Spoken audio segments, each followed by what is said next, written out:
Estamos en el capítulo 1.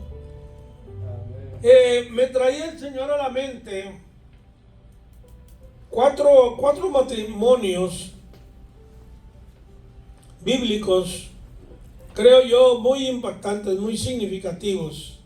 Dos de ellos son terrenales, dos matrimonios terrenales, y dos matrimonios espirituales o celestiales. El primer matrimonio que hallamos en la Biblia es de nuestros padres, Adán y Eva. Ellos son padres de toda la creación, amén, de todos, de allí salimos todos, ok.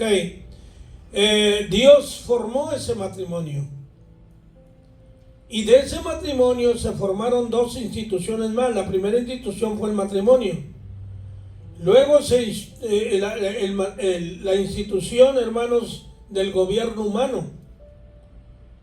Pablo habla de eso en el capítulo 13 de Romanos, ¿verdad? Que Dios ha puesto el gobierno. Las leyes son de Dios.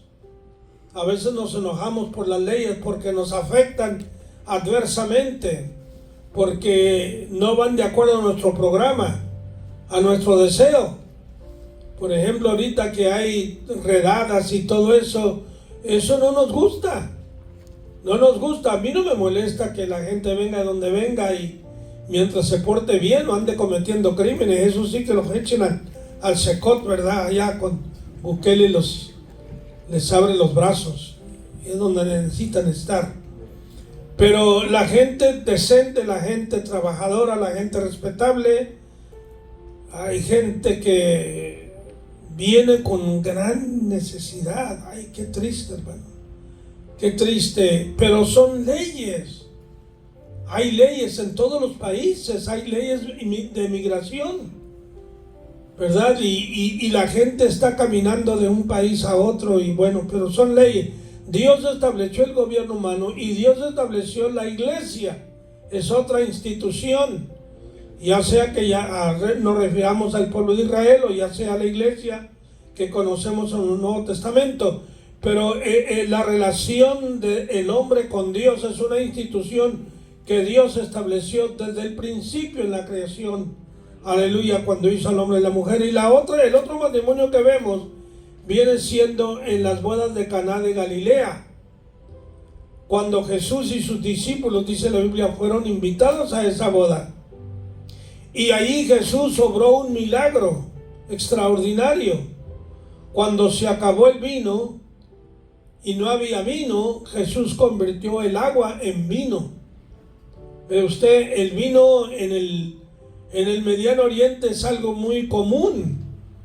Es algo muy común. El agua es salada y es enfermiza. Por eso Pablo, cuando le escribe a Timoteo, le dice: de aquí en adelante toma vino y no agua, a causa de tus continuas enfermedades. Y el vino no es malo, es el jugo de la uva, no es malo, a menos que lo fermente y se ponga, ¿verdad?, ebrio, se las truene, como luego dicen, ya es otra cosa. Eso sí es malo. La Biblia no prohíbe el vino, la Biblia prohíbe la borrachera. El alcohol está intencionalmente hecho para emborrachar, ok, no para traer una alimentación al cuerpo. El vino es saludable al cuerpo, ¿ve?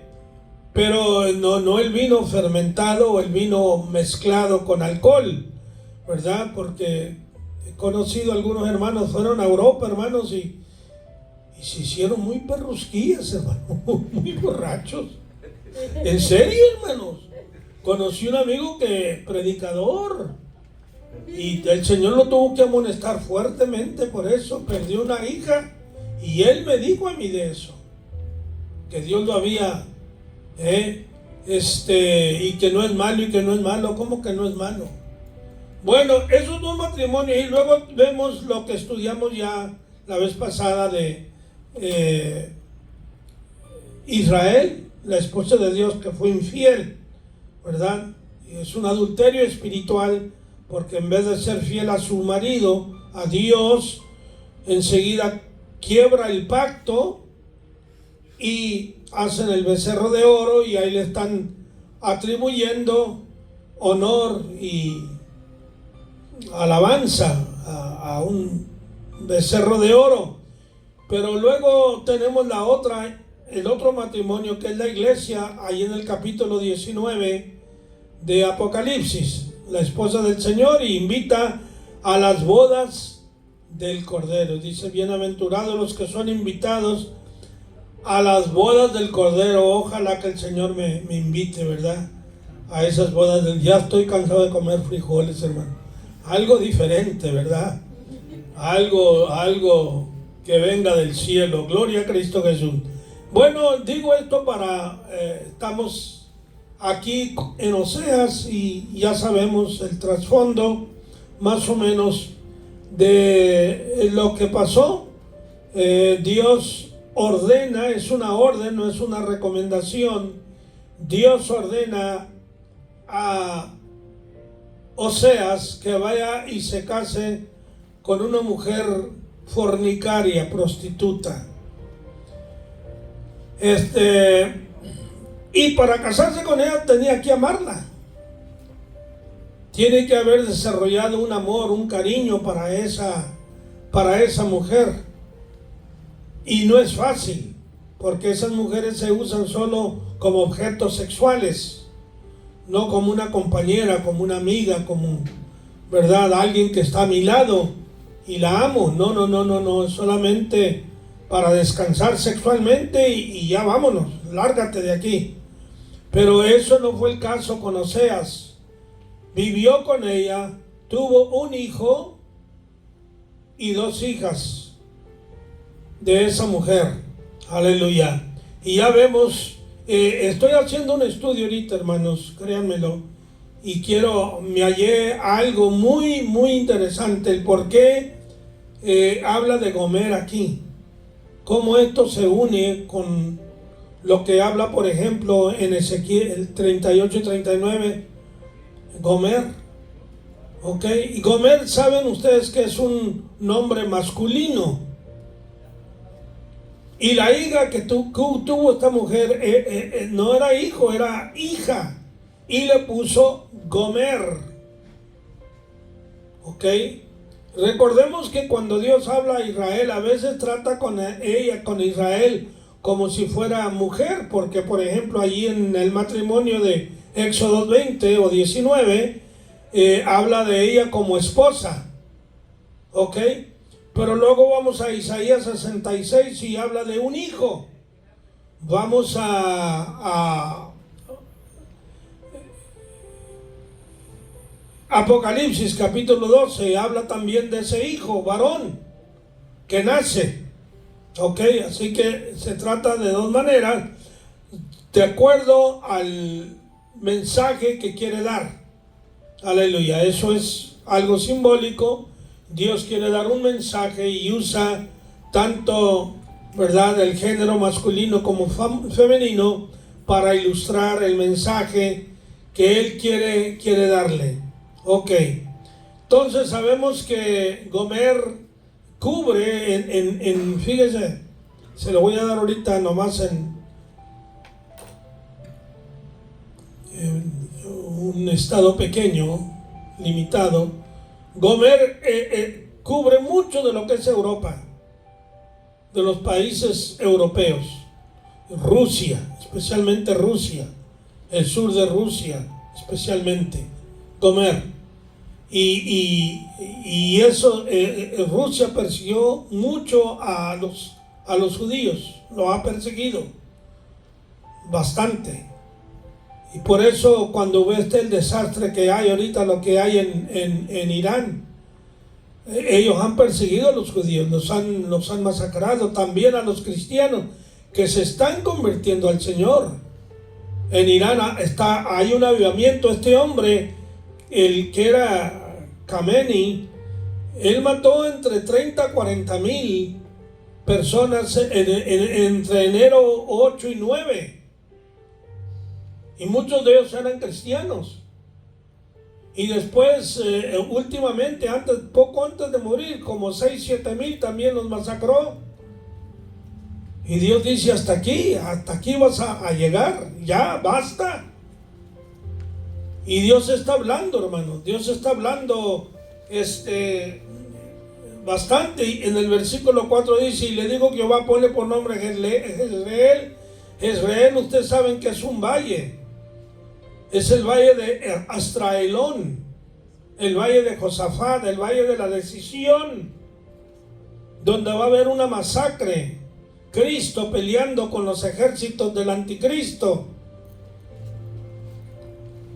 Ok, y estos nombres reflejan, hermano, el juicio de Dios que viene sobre Israel, pero no solo sobre Israel, sobre otras naciones también. Por eso está usando estos nombres. Jehú dice, castigaré yo la casa de Jehú, fue un juez en Israel. Y Dios lo puso allí como juez. Y lo puso para ejecutar juicio contra Acab y contra la mujer de él, Jezabel. Pero este hombre se translimitó, Jehú se translimitó también. Y cometió muertes que no debiera haber cometido. Y Dios por eso dice, y yo te puse allí y tú eres responsable de hacer esto, de ejecutar mi juicio. Pero tú te translimitaste y mataste gente inocente. Entonces, hay un hermano, yo le llamo, bueno, creo que es un profeta, el hermano Jonathan Cahn. Él es un judío, tiene una iglesia en Nueva York y ha escrito varios libros, lo que Dios le ha hablado, y él habla de Jehú y compara a Trump con Jehú, como Jehú era un hombre no un hombre fino en cuanto a sus modales, no era un hombre diplomático, sino era un hombre tosco, áspero, ¿verdad? Y que hacía guerra con todos, como el señor Trump ese se pelea con todos, ¿verdad? Ese no dice uno tras uno, no, todos juntos, vénganse. Bueno, Dios usa, sin embargo, Dios usa a esta gente, hermanos. Fíjese usted, Dios escuchaba lo que decía un hermano en cuanto a cómo Dios usa a veces a estos líderes. No hacen necesariamente la perfecta voluntad de Dios. No todo lo que hacen puede ser aprobado. Pero el programa, el propósito de Dios, lo que Dios tiene que hacer son cosas grandes, trastornar, sacudir, hablar al pueblo. Y esto lo tenemos, allí lo leímos el otro domingo, recuerdan en Ageo capítulo 2, que Dios va a sacudir tanto los elementos, hermanos, de la naturaleza, van a ser usados por Dios para mover el globo terráqueo, pero también, hermano, en asunto de guerra, en asunto de economía, en asunto de la religión, Dios va a tratar con muchos de sus siervos, con la iglesia. Y no cree usted que solamente con la iglesia evangélica, con todos. Mientras tú te llamas iglesia, mormones, testigos de Jehová, católicos, rabinos, todos, Dios va a tratar con todos. Porque entre ellos hay gente sincera que teológicamente están mal. En algunas cosas están bastante mal. Pero hay gente sincera que quiere de Dios, que quiere y ha sido engañada. Y Dios va a tratar con esa gente también, no se crea. Entonces, estos hombres, hermano, como Jehú, Dios los levanta. Dice el versículo 6, vamos al versículo 6. Dice, concibió otra vez, ya la segunda rama, ¿verdad? De hijos. Y dio a luz una hija. Y le dijo Dios, note usted que Dios está nombrando a cada uno de ellos. Nada tiene que ver Oseas como nombra a su familia, es Dios. Le dijo Dios, ponle por nombre Lo Ruama. y que quiere decir no compadecida. No me voy a compadecer ya de Israel, no voy a tener misericordia. Le digo, Dios, ponle por nombre Ruama, porque no me compadeceré más de la casa de Israel, sino que los quitaré del todo. Hermano, esta es una palabra muy fuerte. Dios tiene misericordia con el que se arrepiente y le busca. Recuerdan que Acab, el esposo de Jezabel, era un hombre malo, apóstata, cobarde, y era un apóstata, y dejó que Jezabel introdujera la idolatría dentro del pueblo de Israel. Toleró, soportó aquello, persiguió a los siervos de Dios, pero un día recibió un mensaje y se humilló y se vistió de saco y cilicio y oró a Dios, le pidió a Dios, y Dios le llama al profeta y le dice: ¿no ves cómo este hombre se ha humillado? A Dios le gusta la humillación. Si una cosa que Dios no tolera es la jactancia. Eso, ¿sabes por qué? Porque eso viene de Satanás directamente. Por eso cayó Lucifer, por el orgullo. Y yo seré semejante al Altísimo. Y yo, un soliloquio. Yo haré esto, yo seré lo otro. Alimentando el ego. No. La humillación Dios la ama. Al orgulloso Dios lo ve de lejos. Pero cuando Dios dice aquí, fíjate, aunque te humilles, le está diciendo, con esto implica eso. Aunque te humilles, aunque ores a mí, aunque ayunes, aunque te quebrantes, yo no me voy a compadecer de ti.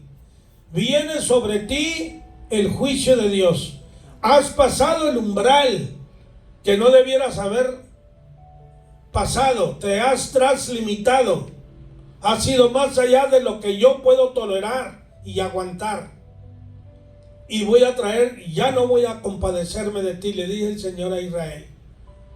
O sea, tus inmundicias son tan grandes, tus pecados son tan grandes. Y déjeme decirle, esto está pasando en este país. Este país tiene muchas cosas similares o muy comparables a Israel. Dios levantó a este país, Dios lo enriqueció a este país, Dios lo fortaleció. Todo el mundo quiere venir para acá porque la bendición de Dios aquí está, hermanos. Pero ¿qué se ha hecho con la bendición de Dios? Se ha pisoteado, se ha abusado de ello. Si usted tiene a alguien en su casa que le da hospedaje y aquella persona, hermanos, abusa de su bondad, ¿qué va a tener que hacer usted? Abuse, lo va a tener que sacar. Lárgate de aquí, o te echo la policía y eso es todo. No te voy a aguantar más. Y es lo mismo que hace Dios. El Dios de misericordia, el Dios de amor, el Dios de compasión, el Dios que perdona, también es un Dios de juicio y de fuego consumidor. ¿Y qué dice 1 Pedro 4:17? Creo que dice que el juicio comienza ¿dónde?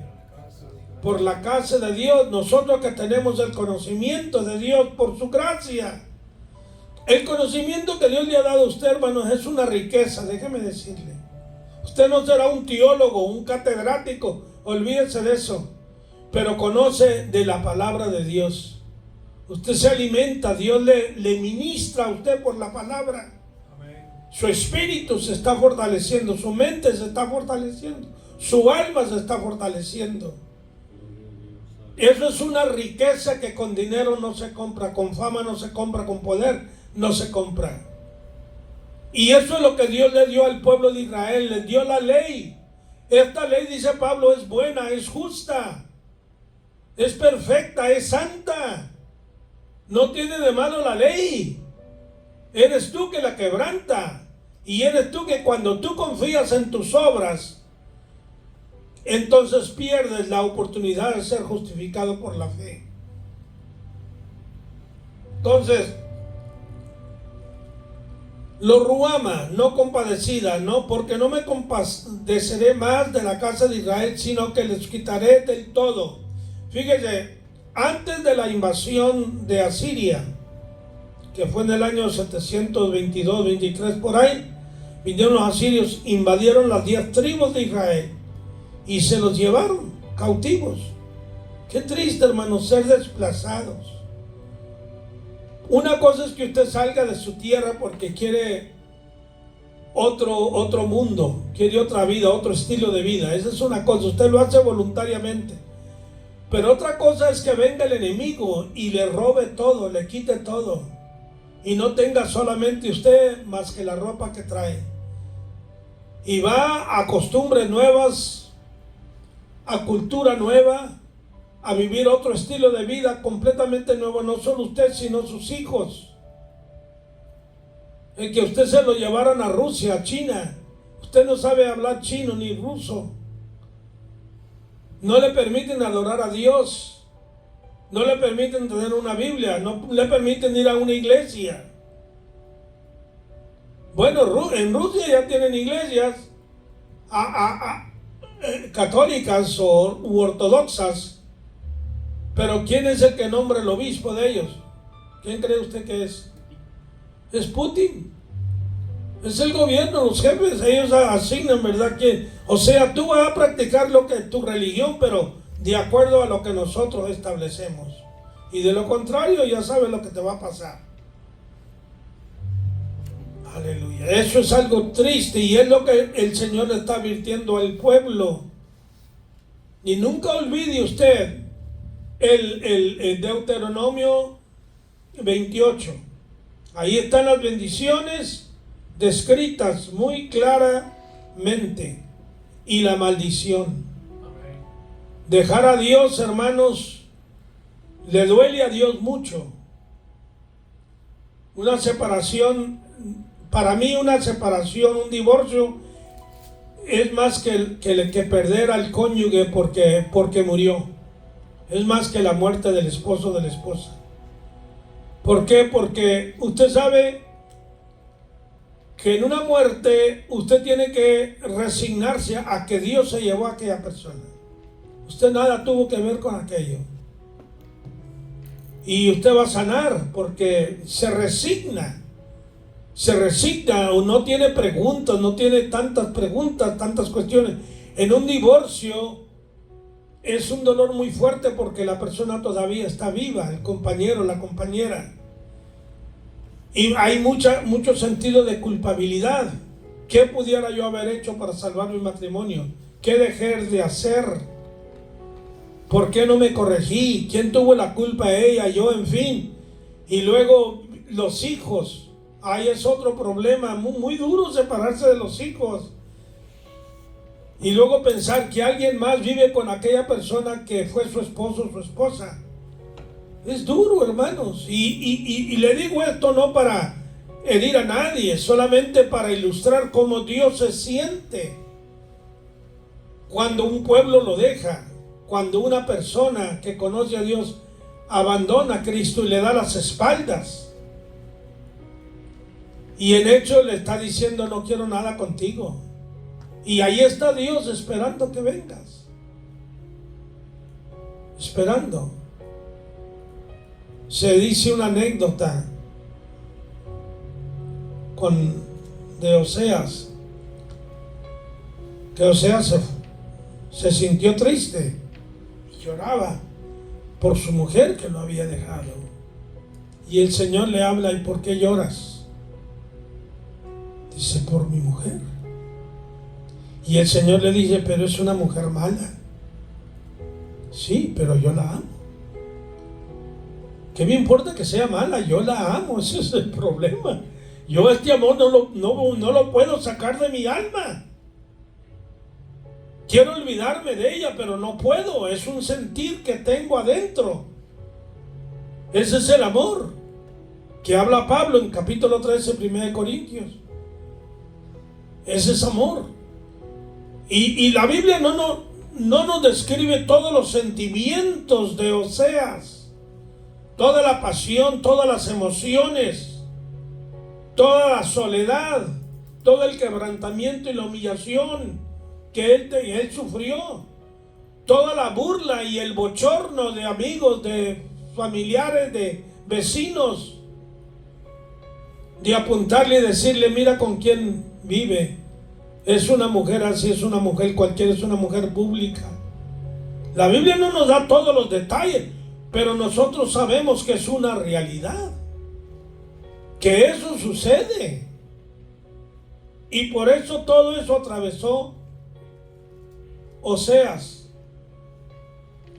Y eso es lo mismo que Dios le habla al pueblo allá en Deuteronomio 28. Porque mi nombre ha sido pisoteado. Dios le dice al pueblo. Yo no voy a dejar que mi nombre sea vilipendiado. Tú has ensuciado mi nombre, mi dignidad, mi honradez, mi majestad, mi gloria. La has pisoteado. Y eso yo no lo voy a tolerar. Y has emulado o copiado las costumbres de los paganos. A tal grado que a tus niños que yo te di que son míos, dice el Señor, tus hijos son míos. ¿Cuántos sabemos eso? Que nuestros hijos son del Señor. Son del Señor. Tú no puedes destruirlos. ¿Cómo? ¿Ofrecerlos a Baal? Igual que hacen los paganos. ¿Por qué crees que los aztecas, esa gente desapareció, hermano? Los sacrificios humanos que hacían. Hay cosas que pasan en el mundo y nosotros culpamos a este y culpamos al otro y no sabemos ni lo que estamos hablando. Nosotros tenemos que ver las cosas desde un punto bíblico y espiritual. Tenemos que tener la mente de Cristo y ver esto, cómo esto afecta a Dios, cómo le duele a Dios y cómo Dios tiene que corregir esos males. Y yo le digo, hermanos, Dios va a tratar con este país. Dios ha tratado con Israel. Y está tratando, si leemos el libro de Zacarías, dice que 2 partes de ellos van a ser eliminados cuando venga el anticristo. Dos terceras partes. Una tercera parte se va a lograr.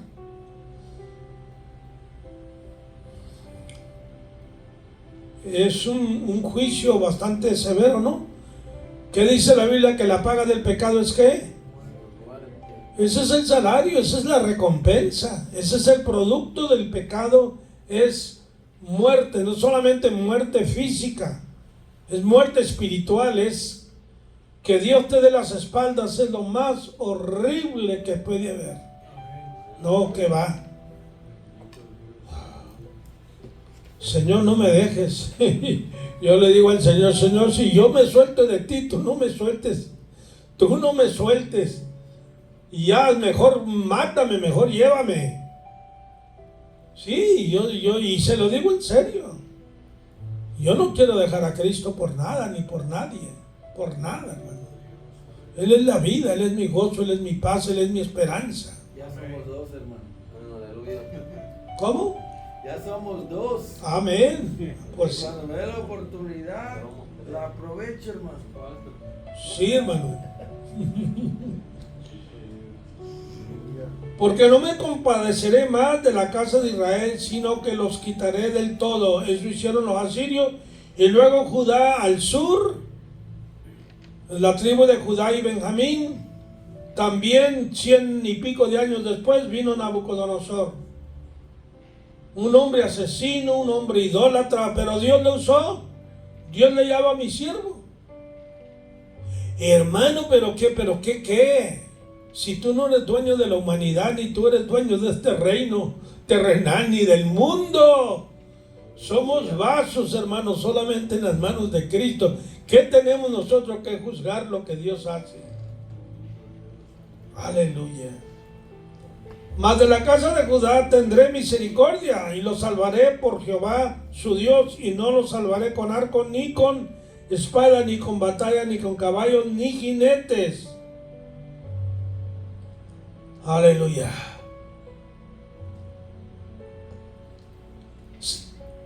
Judá, ahorita la gente que está más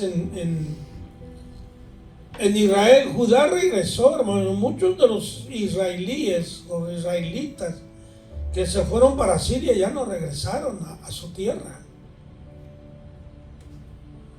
Muchos, la mayor parte no regresó. Los que regresaron fueron los que estaban en Babilonia, los judíos que estaban en Babilonia. Ya sabemos que Ciro fue el que dio la orden, ¿verdad? Y eso es muy significativo. Fíjese, la historia, sí, los paralelos que hay en la historia en relación con Israel. Ciro era un persa, era de Irán, y dio la libertad, la autoridad para que salieran los judíos y regresaran a Israel y reedificaran a Jerusalén y su templo y las murallas. Un pagano, hermanos. Y es el único que se conoce en la Biblia, rey pagano, que Dios le llama mi ungido. A Nabucodonosor le llama siervo, pero a Ciro le llama mi ungido. Y ¿sabe lo que Dios dice? No toquéis a mis ungidos. Aquellos que Dios selecciona con un plan, con un propósito específico para llevar a cabo una tarea grande. Y no sé si decir esto o no. Lo voy a decir, pero no lo voy a afirmar. ¿Ok? Allá en Isaías, fíjese usted, no sé, este paralelo. Isaías 44.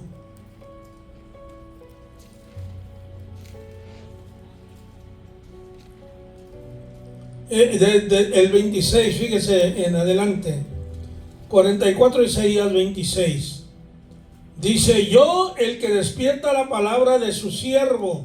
Dios despierta, da la palabra a su siervo el profeta, o al rey, y cumple el consejo de sus mensajeros, que dice a Jerusalén: serás habitada, y a las ciudades de Judá reconstruidas serán, y sus ruinas reedificaré, que dice a las profundidades: secaos, y tus ríos haré secar, que dice de Ciro: es mi pastor, y cumplirá todo lo que yo quiero. Al decir Jerusalén, serás edificada, y al templo serás fundado. A Ciro, fíjese. Y luego el 45.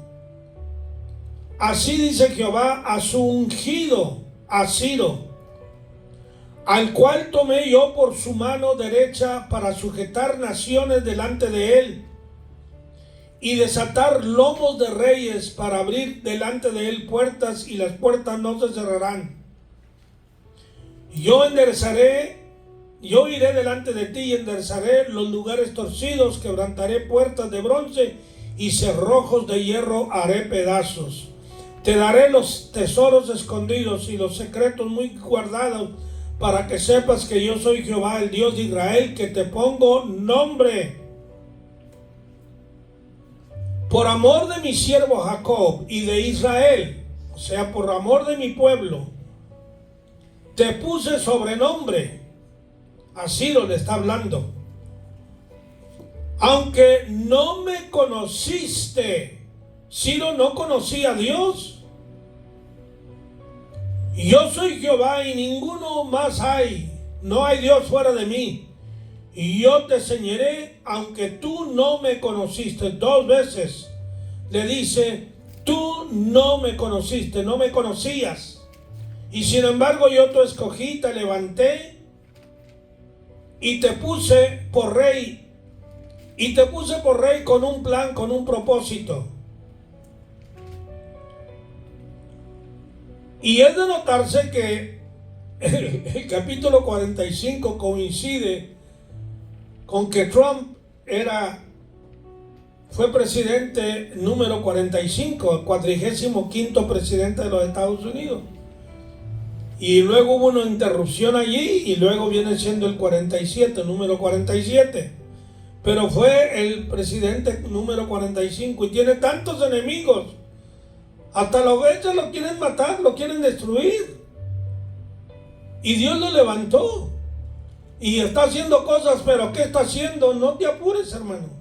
Dios está trastornando, cambiando. Y a alguien Dios va a usar.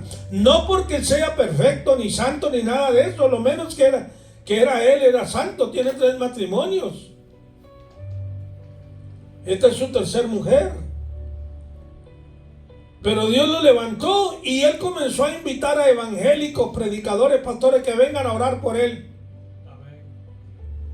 El otro día iba caminando él con su, ¿cómo le llaman? Acompañamiento, sus guardias y todo.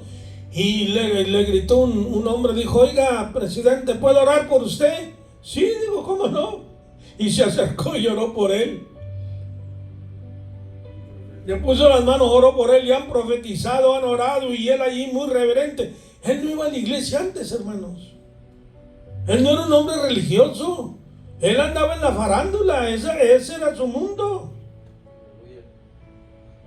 Construyó casinos y campos de golf. Ese era su mundo. Y Dios lo ha cambiado, hermanos, y está haciendo cosas que debemos dar gracias a Dios por ello. Pero por otro lado hay un síndrome, fíjese, hay un síndrome diabólico entre gente que lo odia. Lo odia, no puede usted ni mencionar su nombre. Eso es un espíritu diabólico, hermanos, que se mete en las personas. Yo tengo familia así. Nomás no me hables de él, y nomás esto, y nomás. Pues, ¿qué te pasa a ti, oye? Hermano, es el diablo. Y ahí vemos el choque entre la luz y las tinieblas. Bueno, traigo esto, hermano, solo para ilustrar, no sé si encaja bien en lo que estamos hablando, ¿verdad? Porque hay otro incidente en la Biblia, cuando Amán quiso matar a los judíos, ¿recuerdan? Y Dios usó a una muchachita llamada Esther. Su tío Mardoqueo, o era primo más bien, era primo de él, porque él la crió, y la crió bien, una muchacha hermosa, y llegó hasta el rey. Y ese es el instrumento que Dios usó para salvar al pueblo cuando estaba para ser eliminado. Y si usted estudia lo que pasó en la Segunda Guerra Mundial de Hitler, que eliminó 6 millones de judíos, como una tercera parte de los judíos que había en el mundo, en ese tiempo los eliminó Hitler. Y ahora se levanta otro Amán, que es el Khomeini ese. Primero el Ayatollah. ¿Recuerdan el Ayatollah que vino en el 79 y tomó las riendas de Irán? Y hermanos, eso se tornó enemigo de Israel, enemigo de Estados Unidos. Estados Unidos es el gran Satán y Israel el Satán pequeño. Muerte a América, muerte a Israel, una y otra, hermano, por 47 años. ¿Cuánto vas a aguantar? Y la gente dice: ¿será necesaria esta guerra? Pues oye, si alguien te está molestando por 47 años, haz algo, hermano. Haz algo. Y ahora se lo acaba de decir al presidente de Norte Corea, porque está lanzando misiles y amenazando. Le digo: si lanzas un misil más, un misil, voy a ir contra ti. Te voy a atacar, le dijo Trump.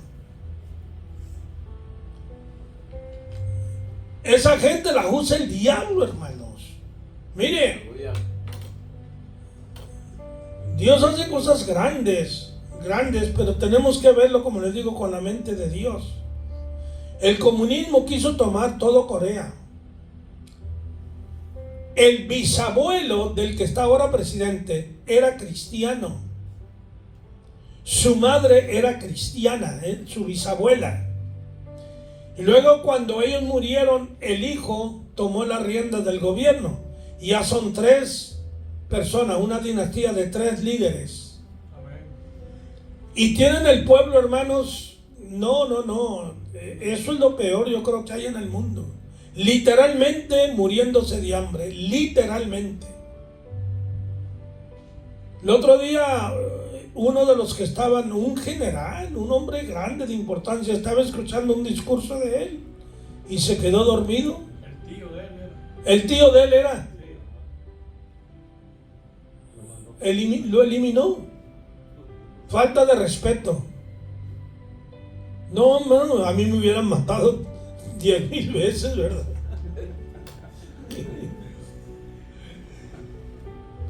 Sí, hermano, una represión diabólica que el pueblo tiene que considerarlo como un rey, como un Dios, hermano, perdón, gracias, hermano, como un Dios diabólico, hermanos. Pero mire, Estados Unidos ayudó a resistir al comunismo en Corea.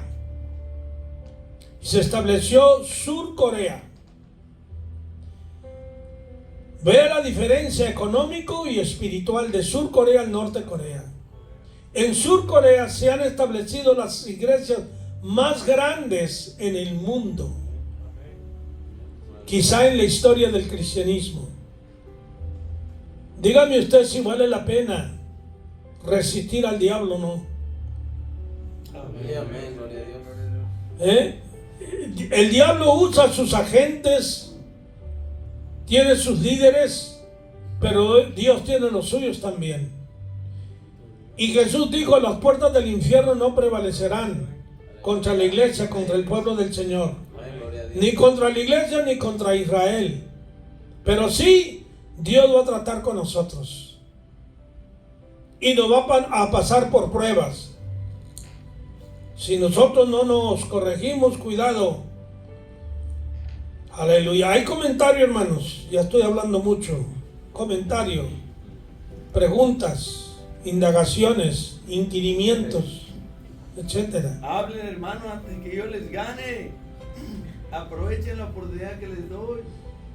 Nadie le gana a usted, hermano. Usted es el número 1. Yo Quiere, primero usted les tiene el doy. don. Usted da la oportunidad Sí, y a yo todos. se la cedo a ellos. Amén. Y al no decir nada, pues yo la voy a aprovechar. Claro que sí, hermano. ¿A quién le dan pan que llore?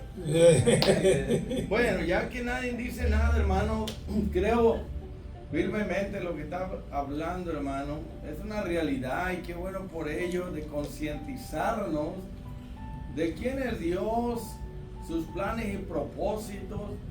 Desde la eternidad Él ha planificado todo esto que está ocurriendo, porque tiene su plan A y su plan B. Pero aquí lo importante, que es bueno que nos enfoquemos nosotros, es que Dios es el Dios de las oportunidades.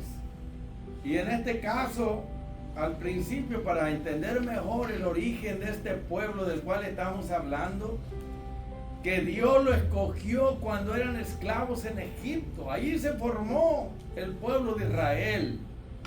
Desde ahí, de un solo hombre y sus hijos, ahí se multiplicaron, ahí se formó el pueblo de Israel.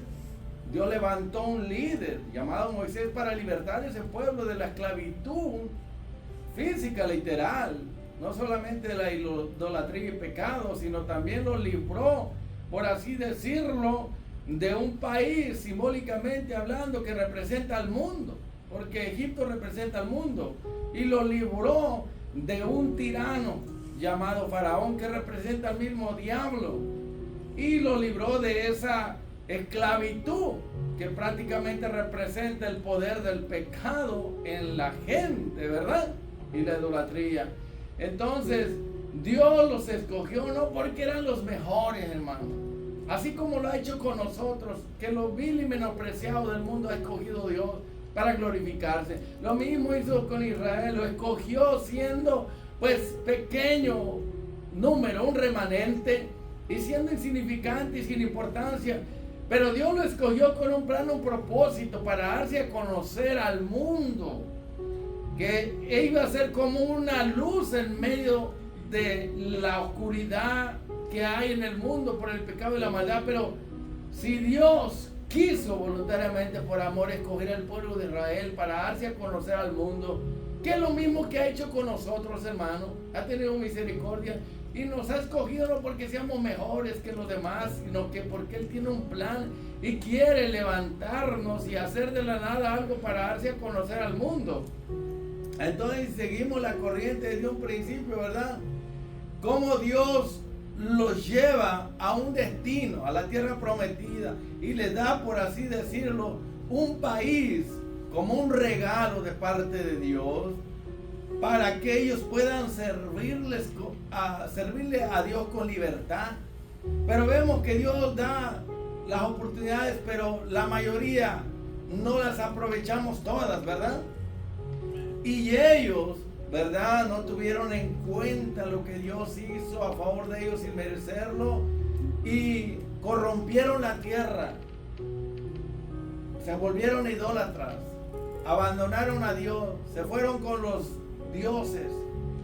Y vemos que en los días, ¿verdad?, de los jueces no estaban contentos con la teocracia, el gobierno divino, o sea, Dios gobernando a su pueblo. Igual que nosotros, cuando no dejamos que Cristo gobierne nuestra vida, nos volvemos idólatras y vamos de mal en peor. Y aunque no lo aceptemos, tenemos un vacío dentro y nos sentimos miserables. Cuando impedimos que Dios gobierne nuestra vida, y el pueblo estaba descontento, querían ser como el mundo, queremos un rey, ¿verdad? Y Samuel dijo: no, Dios es el mejor rey, los trata mejor. Estar bajo una teocracia del gobierno divino, teniendo a Dios como rey, Cristo es mejor que todo, ¿verdad? Amén. Dios es mejor que todo, Él sabe cómo gobernar con justicia. No, es que nosotros queremos ser como el mundo, queremos un rey que nos gobierne como lo hacen los demás reyes. Y bueno, vemos pues que la voluntad perfecta de Dios es que Él quería ser rey de ellos, así como Cristo quiere gobernar nuestra vida. Pero la voluntad permisiva, entonces Dios le va a lo que ellos quieren, para que se den cuenta la diferencia. Así pasó, escogieron a un rey, el rey Saúl, por 40 años, ¿verdad? Reinó, pero al principio comenzó bien. ¿Y cómo terminó, hermano? Suicidándose. Qué triste, ¿verdad? Pero eso es lo que quería el pueblo. Luego vino el rey David, un hombre conforme al corazón de Dios. Las cosas mejoraron.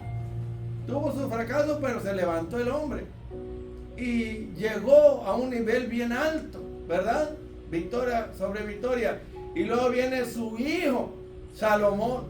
Ahí llega a la cúspide, a lo más alto, el reino de Israel. Ahí va a cumplir el propósito de Dios, donde todos los reinos del mundo, Salomón hace alianzas y vienen a escuchar la sabiduría divina, porque Israel está en medio de 3 continentes y Dios lo puso ahí y levantó a Israel para darse a conocer a las naciones. Y en los días de Salomón, también que reinó 40 años, se cumplió ese propósito divino en parte, no del todo.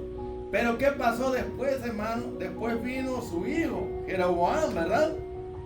Y en esos días es cuando se divide Israel, el reino, pues, 10 tribus al norte, cuya capital fue Samaria, y 2 tribus de Judá y de Benjamín, que era el reino del sur, cuya capital era ¿quién? Jerusalén. Entonces, el sucesor de Salomón fue Roboam.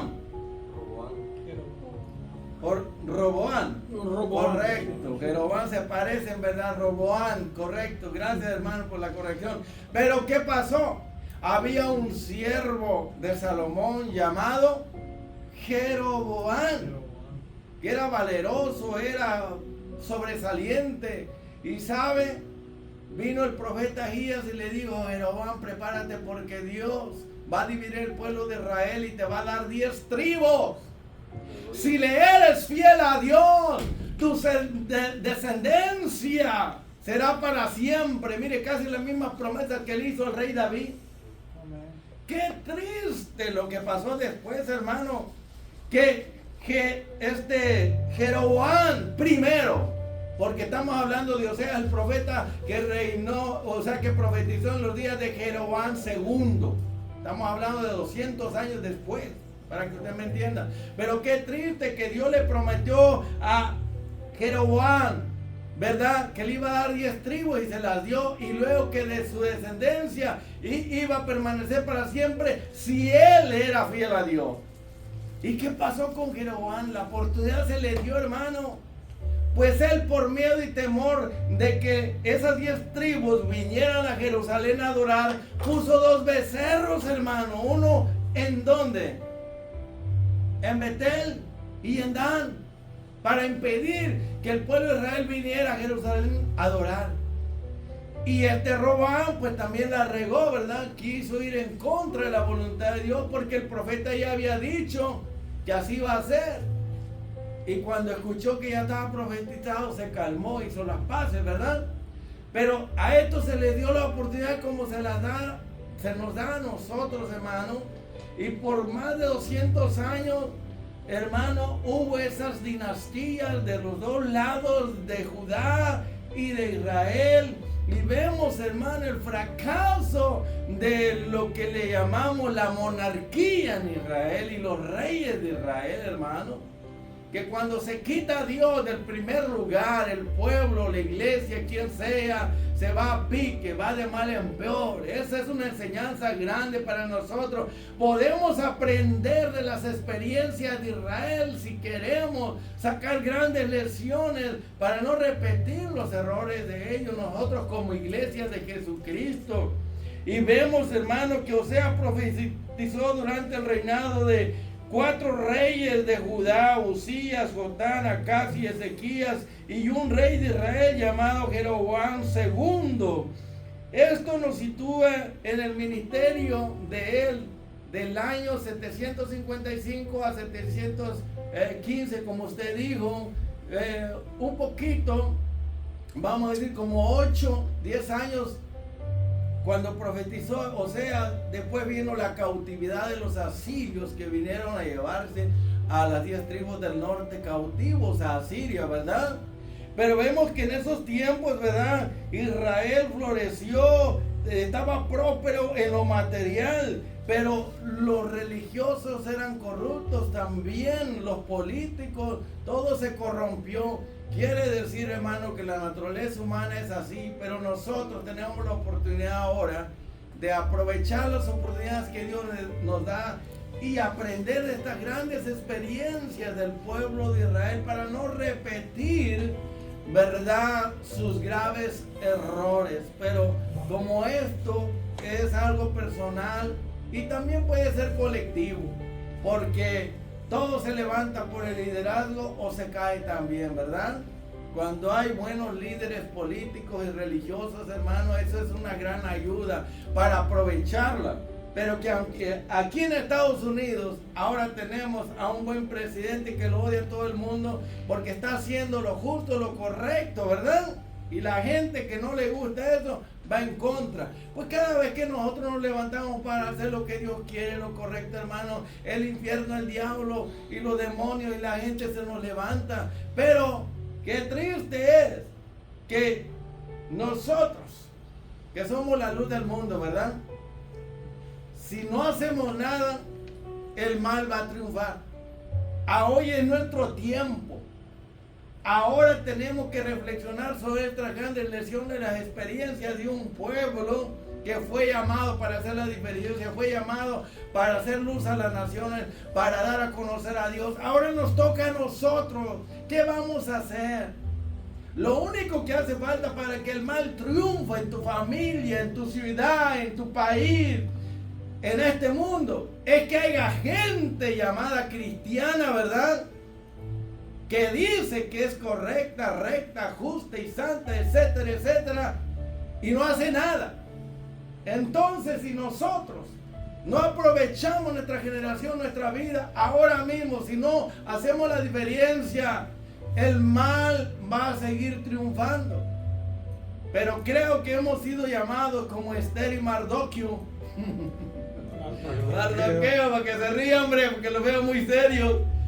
Creo que hemos sido llamados para este tiempo, para defender a capa y espada lo que es lo correcto, para defender al pueblo de Dios y decirle: levántate, lucha contra tus enemigos, que Dios está contigo y vamos a prevalecer, vamos a vencer, porque mayor el que está con nosotros que el que está en el mundo. O sea, durante 40 años levantó la voz, y a pesar de que reveló el carácter de Dios en sí mismo, porque Gomer pues representaba a Israel, ¿verdad? Y o sea, le tocó hacer el papel de Dios.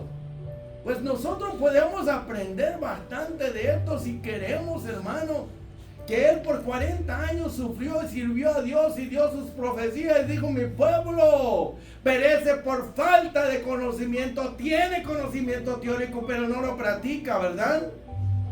Quiere decir que lo poco que tengamos hay que usarlo, pero si lo que tenemos no lo usamos, ¿de qué sirve? Vemos el mal y no hacemos nada. Yo no estoy hablando de todo. Yo sé que hay gente, hay un remanente, un grupo pequeño que se esfuerza y lo da todo, y qué bueno por ello. Hay que secundarlo, hay que imitarlo, hay que hacer algo, ¿verdad? Pero durante 40 años él fue fiel a Dios a pesar de sus experiencias tremendas, dolorosas, ¿verdad? Él nunca se rindió y dio la palabra. Y se cumplió, porque vemos que 8 años más tarde, él termina, por así decirlo, en el año 715, en el 722, vienen los asirios y se lleva cautivo el pueblo de Israel, hermano. Quiere decir que cuando Dios nos habla y no hacemos nada, caemos en un estado de conformismo, y eso nos puede llevar al enfriamiento, la tibieza y a esos tipos de pecados que no los vemos y que nos van cautivando y esclavizando, como lo hizo el pueblo de Israel, hermano. Que muchas veces no hace falta, ¿verdad?, que sea gran cosa. Pecados pequeñitos, escondidos, secretos, hermano, ¿verdad?, van dañando, corrompiendo nuestra vida espiritual, hermano, porque una pequeña chispa, ¿verdad?, de fuego puede causar gran incendio.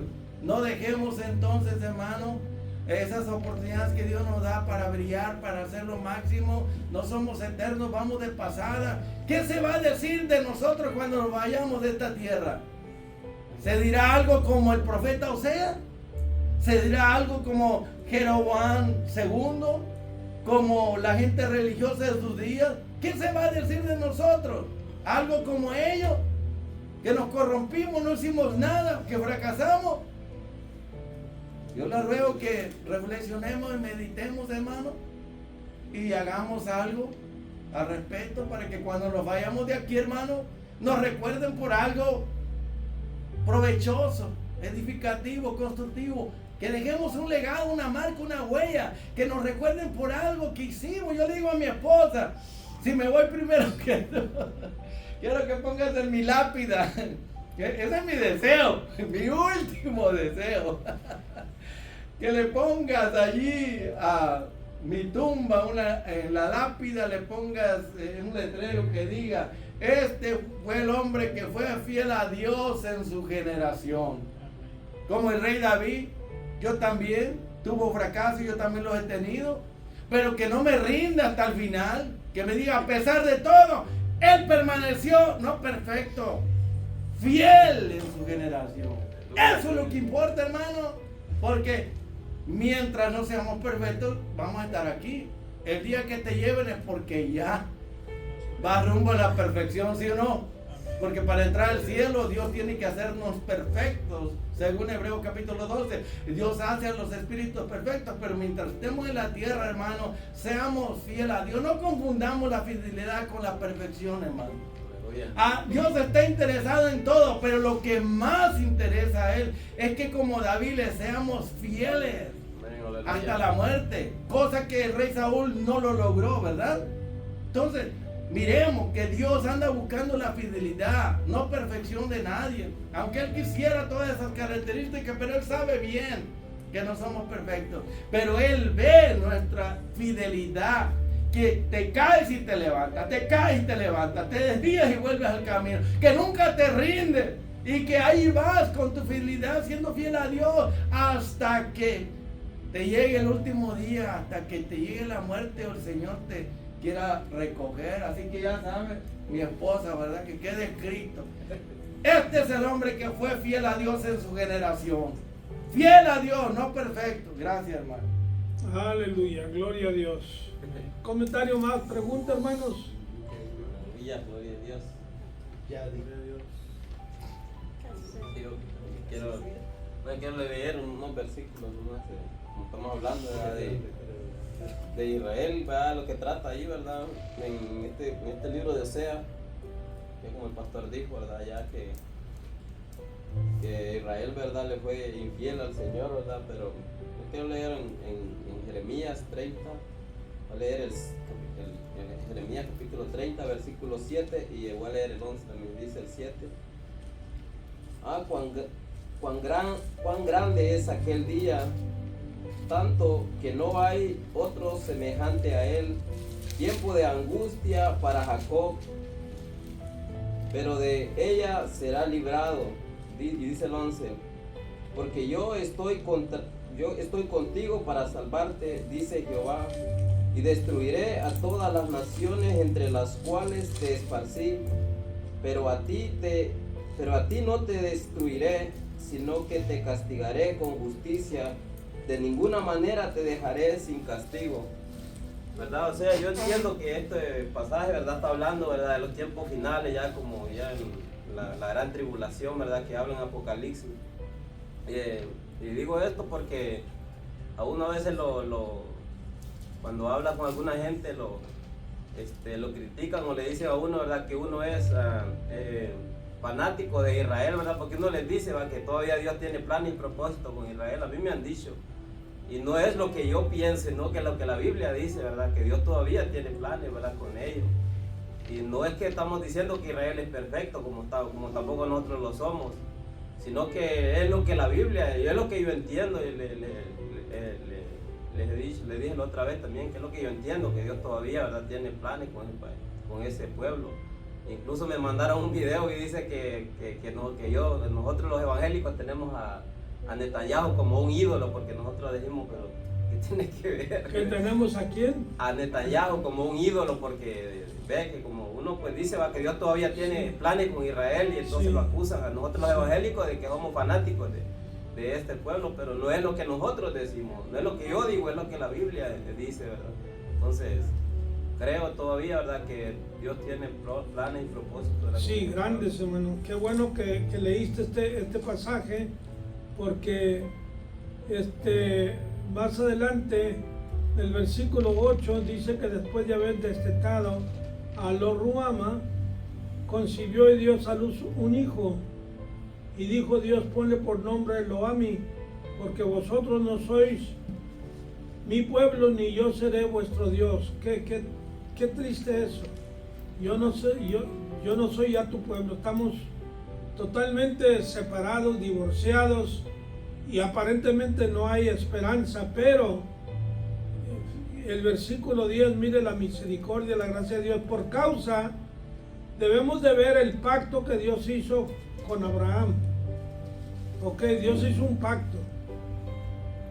Y Dios le dijo: por mí mismo he jurado, porque no había otro más grande que Dios.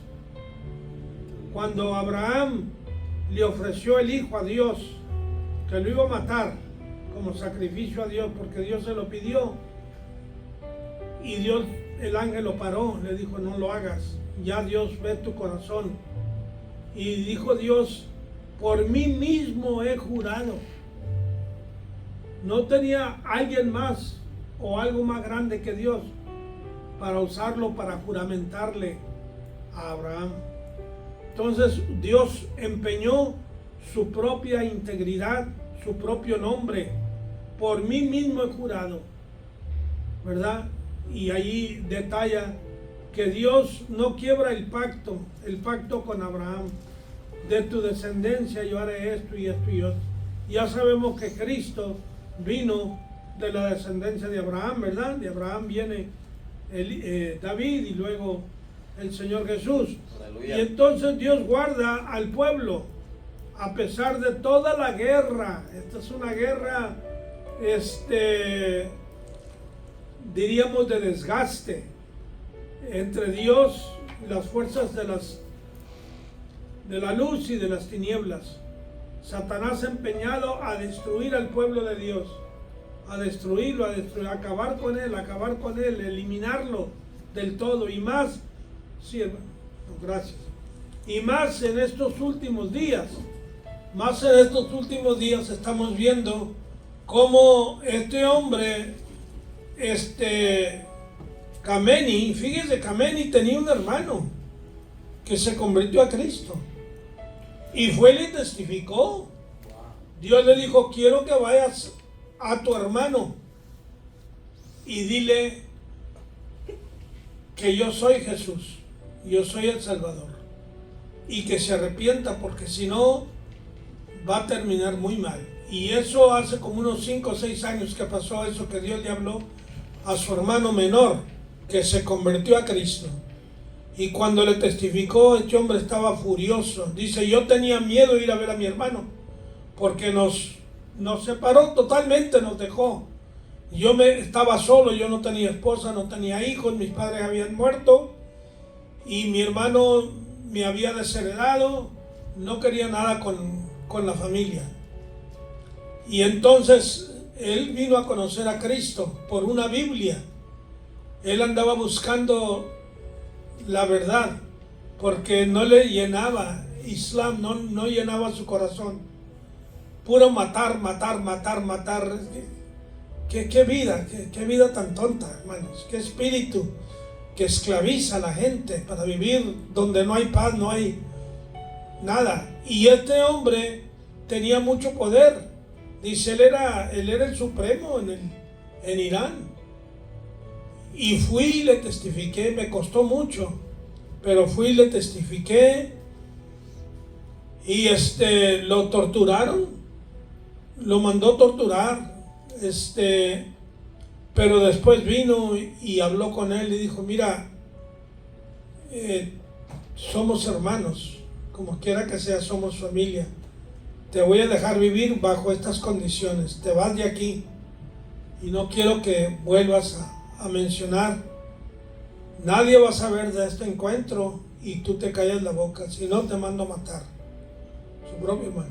Una sobrina de él se convirtió, familia, hermanos de él. Les digo, hay un avivamiento en Irán y Dios va a hacer grandes cosas. En hecho, hermano pastor, me estoy preguntando yo, nunca había visto yo esto como lo estoy viendo ahora.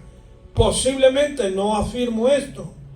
Lo que habla Ezequiel 38, 39, estas hordas que vienen, que son todos árabes con excepción de Rusia, ¿verdad? Gog, que viene de las partes del norte.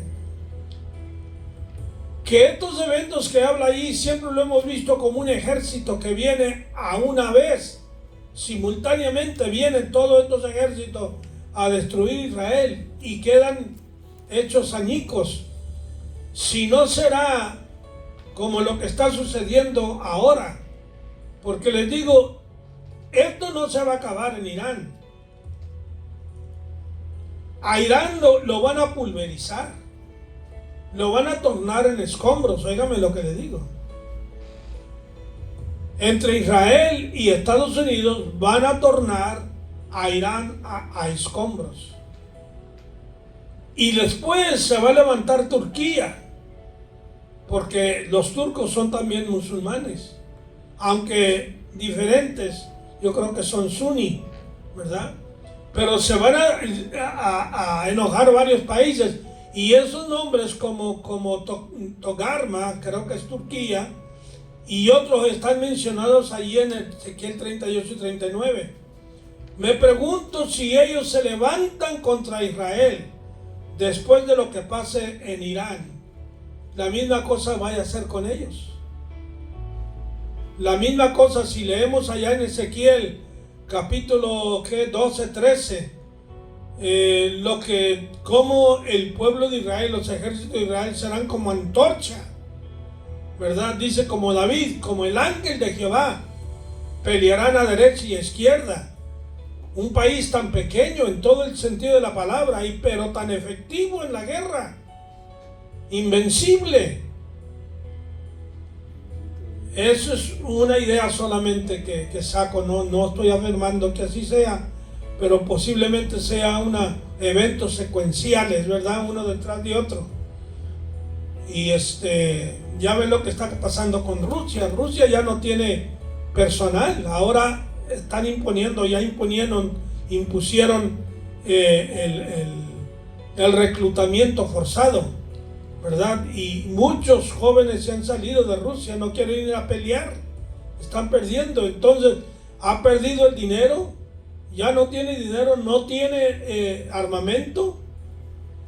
Rusia carece de armamento eficiente y también, hermanos, personal, soldados. Está desintegrándose. Rusia está desintegrando en todo el sentido de la palabra. No sé, pero mire, una pregunta que quiero hacer: ¿por qué la iglesia del Señor? ¿Qué es lo que pasa? Siendo que el Señor nos ha dado su palabra, su espíritu, y a Israel también Dios le aconsejó, Dios estuvo con él, Dios hizo grandes milagros y proezas extraordinarias. ¿Qué es lo que lleva al pueblo a alejarse de Dios? ¿Qué elemento hay que se carece de este elemento, de este factor? Que el pueblo se aleja de Dios. Hay una cosa, y posiblemente sea la respuesta.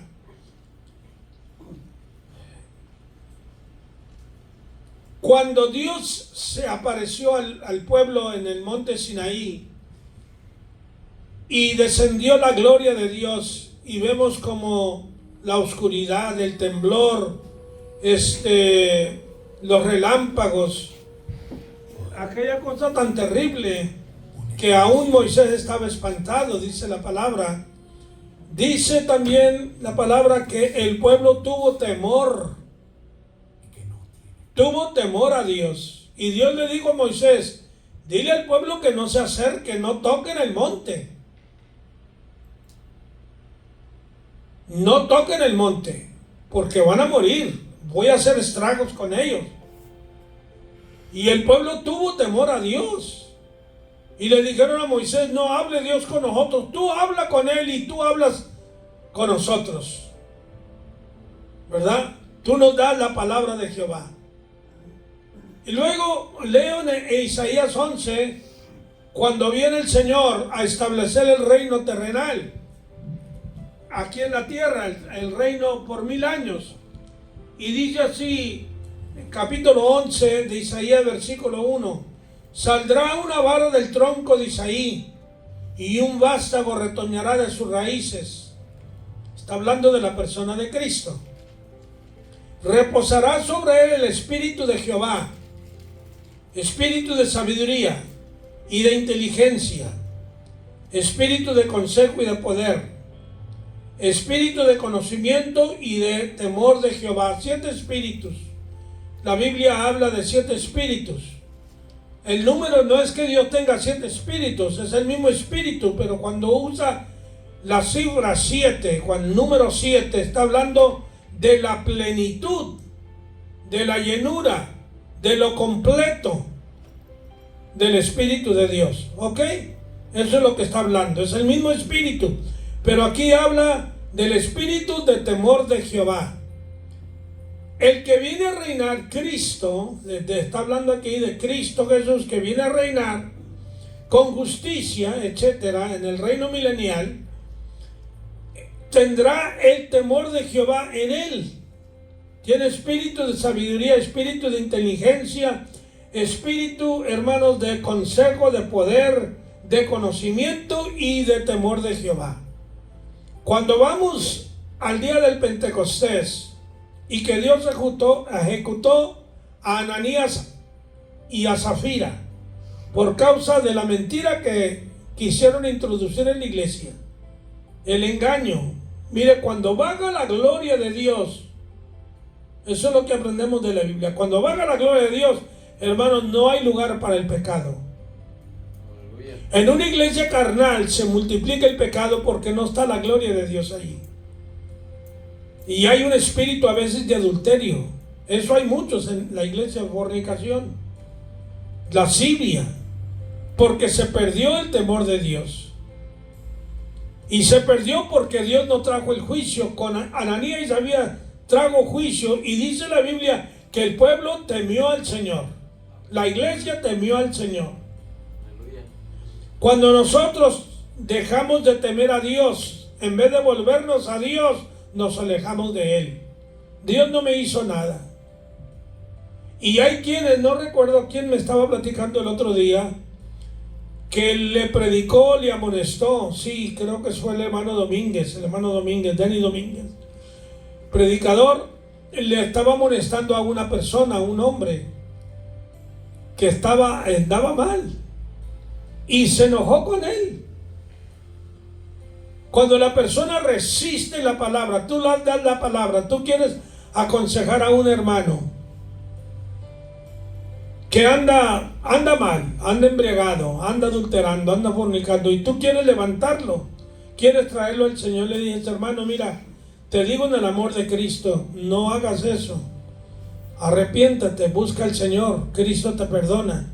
Y él, en vez de aceptar que está mal, defiende lo que anda haciendo. Entonces es un espíritu de iniquidad que se apodera de aquella persona y está bajo el juicio de Dios. ¿Recuerdan lo que Jesús dijo? Si tu hermano pecare, ve y redargúyelo. Si te oye, lo alcanzaste, venciste. Y si no quiere, dilo, junta 2 o 3, habla con ellos, dilo a la iglesia, otra alternativa. Y si no quiere ir a la iglesia, tenlo por étnico, déjalo. No te va a oír ni a ti, ni a la iglesia, ni a nadie. Está cubriendo su pecado. Eso te aleja de Dios. ¿Me estás entendiendo? Eso te aleja de Dios y endurece tu corazón. Lo hace piedra. Ya no tienes conciencia de Dios. La conciencia no te redarguye, no te reprende el espíritu. Eso es malo, muy malo.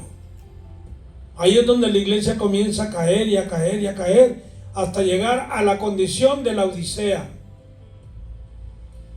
La iglesia de la Odisea, ahí en el capítulo 3 de Apocalipsis, el Señor denota la condición de la iglesia. ¿Por qué? Le faltó el temor al Señor. Y por eso el Señor a cada iglesia le amonesta. Y si no te arrepientes, fíjense, la oportunidad es en el arrepentimiento. La restauración viene en el arrepentimiento. Cuando te arrepientes, te acercas a Dios. Tienes otra vez intimidad con el Señor. Aleluya. Es una pregunta muy interesante, hermano, pero no se ha dado, vamos a decir, una respuesta. Pues vamos a decir que nos haga reflexionar. Usted hizo la pregunta. Sí. Y hemos estado esperando una respuesta. Quiero hacerle una pregunta. Nos dijo, hágale, hermano. ¿por qué se aparta el pueblo, la gente o el cristiano de Dios? Esa es una buena pregunta, hermano, que exige también buena respuesta, ¿me entiendes? Y podemos dar varias respuestas. Bueno, yo puedo compartir con ustedes varias respuestas de lo que he mirado, lo que ha pasado conmigo también. ¿Por qué es que en ocasiones uno toma la decisión de apartarse por un rato, por así decirlo, días, semanas, no quiero saber nada de Dios, o sencillamente hacer cosas que no son correctas, pero que llega un momento que uno dice, a mí me vale, si le gusta a Dios o no, pues ahí a él, ¿verdad? Como diciendo, bueno, yo no soy robot, no soy máquina, tengo la libertad de elegir, de escoger. primero, número uno, creo yo que las personas se apartan o se alejan de Dios, ¿verdad? Dejan de buscarlo. Es por decisión propia, pero puede ser, como me ha pasado a mí, por falta de conocimiento, como dice Oseas, ¿verdad? Mi pueblo fue destruido porque le faltó. Quiere decir, le hacía falta. Pero estamos hablando de un conocimiento no intelectual, un conocimiento experimental, donde uno va conociendo a Dios. La falta de conocer a Dios personalmente, eso nos va llevando a entender y comprender mal el plan, el propósito para mi vida. Y Dios comienza a trabajar en uno y uno no lo comprende, no lo entiende, y uno se enoja, uno se revela, uno le da la espalda como diciendo, oh Dios, no me gusta cómo me trata, no me gusta cómo estás obrando en mí. Como que veo que pues tu mente con la mía no están alineadas, ¿verdad? Esa sería una de las causas, una de las respuestas por qué la gente, ¿verdad?, se aparta o se aleja de Dios. La otra, ¿verdad?, que a mí me ha pasado, es porque hay momentos que uno piensa, Dios mío, tus planes parecen gloriosos, fuera de serie. En momentos parecen buenos, pero después como que no entiendo el por qué tú permites tanto sufrimiento. ¿No crees que pudiera haber otra forma? Como que uno quiere enseñarle a Dios de poder hacer mejor las cosas, que tú cambiaras tus planes hacia mí. Y luego ya después que uno se va alejando un poquito, enfriando, desanimando, el Espíritu Santo viene y me ha ayudado para mirar al Calvario. Oye, hijo, ¿no te gusta cómo Dios te está tratando? Pues mira cómo trató a su hijo. ¿Y tú crees que eres mejor que a su hijo Jesucristo? ¿Por qué mejor no aceptas el plan de Dios y te irá mejor a la larga, al final? ¿Por qué mejor no entiendes de una vez por todas de que fue a través del sufrimiento que ustedes reciben salvación, sufrimiento de Cristo? Y ustedes no son la excepción. Van a sufrir porque están en un mundo donde hay diablo, demonio, pecado, maldad. Pero el entender y comprender los planes de Dios nos lleva a no alejarnos, no apartarnos de Dios. El no entender y comprender el plan, el propósito, la forma en que nos trata y lo que Él tiene preparado al final, es que nos enfocamos a veces en lo que está pasando en el momento, pero no pensamos en la recompensa, en el premio, en el final, en lo que vendrá después, que eso es lo mejor. O sea, yo para mí pues le estoy compartiendo mis experiencias, ¿verdad? Y la última, que es la que yo he mirado, que la gente se aleja y se aparta, no porque no entiende, no comprende a Dios, sencillamente porque les gusta más la maldad, el pecado, vivir a su manera, a su antojo, como ellos quieren, porque ellos se dejan llevar por lo que sienten y piensan, y por lo que miran, y por lo que tienen. No les importa lo que no se ve, lo espiritual, lo eterno. A ellos les importa tu mejor vida aquí y ahora. Esas tres son mis respuestas. Claro, puede haber muchas otras, pero para mí eso es lo que tiene que ver con mi experiencia. Gracias. Gracias, hermano. ¿Hay alguna opinión sobre esto, hermanos? ¿Un comentario? ¿Por qué la gente se aleja de Dios? Miren,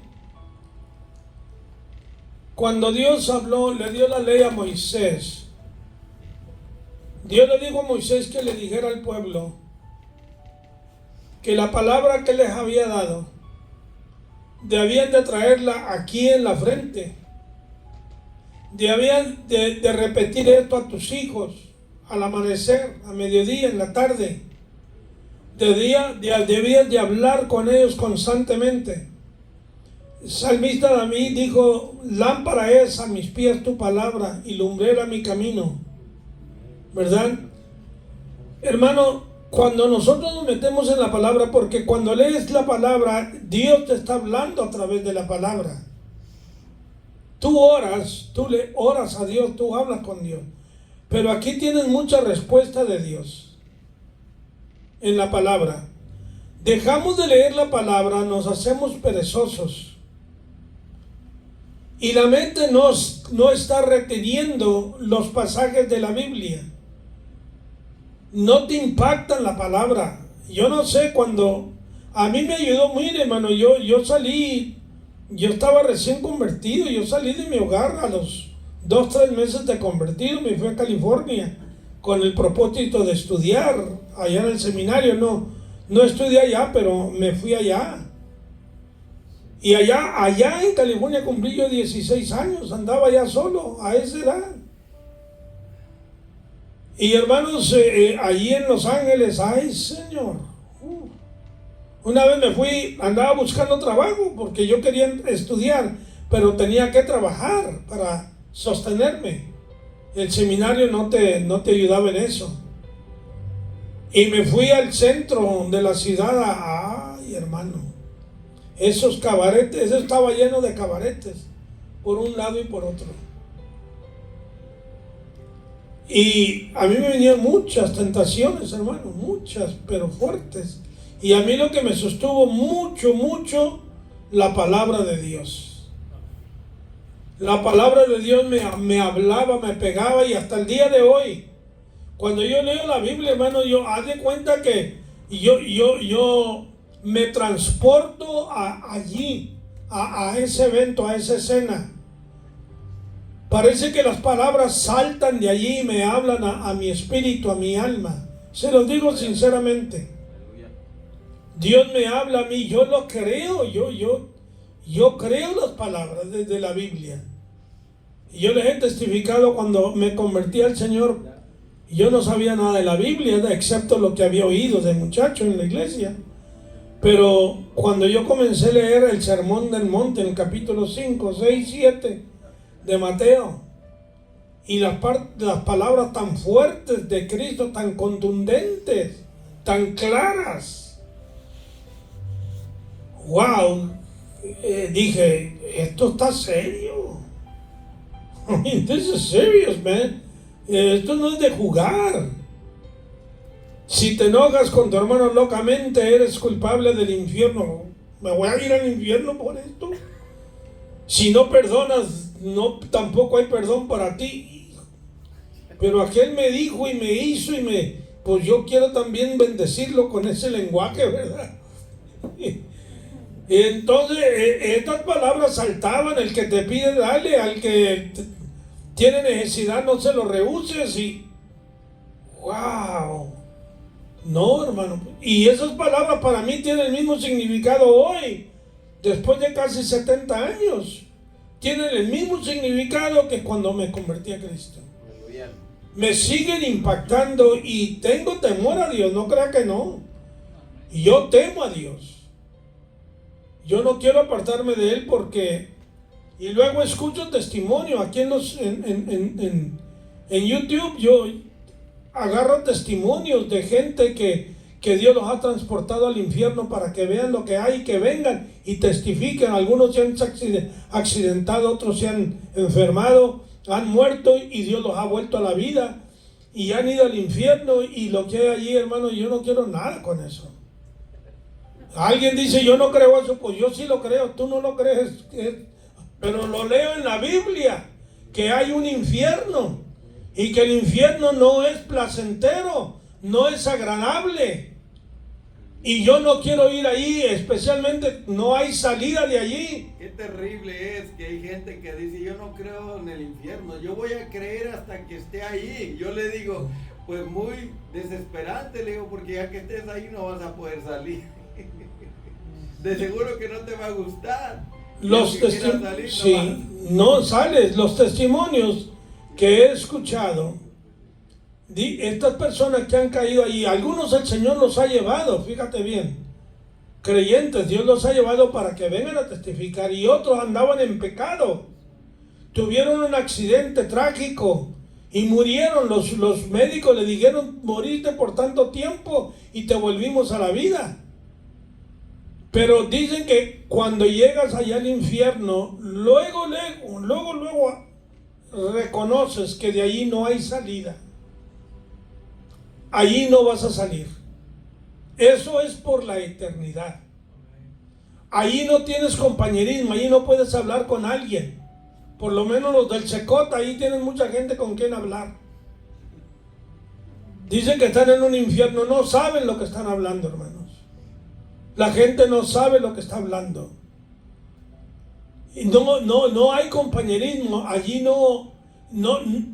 aquí sentimos, hermano, el ser humano en este globo terráqueo siente la presencia de Dios. Hay algo que te da cierta paz, que te da cierta esperanza. Aún el pecador, ¿por qué se sube al carro o se sube al avión? Voy a ir a tal lugar. Porque tiene fe que va a llegar. Si supiera que se va a matar, no subiera. ¿Es verdad o no? No fueras al trabajo si sabes que te vas a matar allí, no vas al trabajo. Tú crees que vas a trabajar, te van a pagar, vas a sacar tu cheque, lo vas a disfrutar, vas a venir a la casa con tu familia, etcétera. Hay una esperanza, hay una fe. En el infierno no hay fe, no hay amistad, no hay nada. Es pura tortura. Vienen los demonios a torturarte día y noche. Y a recordarte todo lo que tú hiciste. Y hacerlo en el infierno tienes que hacer lo que hiciste, las causas por qué fuiste al infierno. Si fuiste ladrón, si fuiste adúltero, tienes que adulterar ahí con los demonios. Es una cosa, no olvídate, hermano. A mí, yo de eso no quiero nada. Especialmente ya de viejo, no, hermano. Ya mero llego a la raya. Ya mero llego, hermano. Pues cuánto, a ver si voy esta semana para hacer arreglo para mi sepultura, pues ya no me queda mucho, hermano.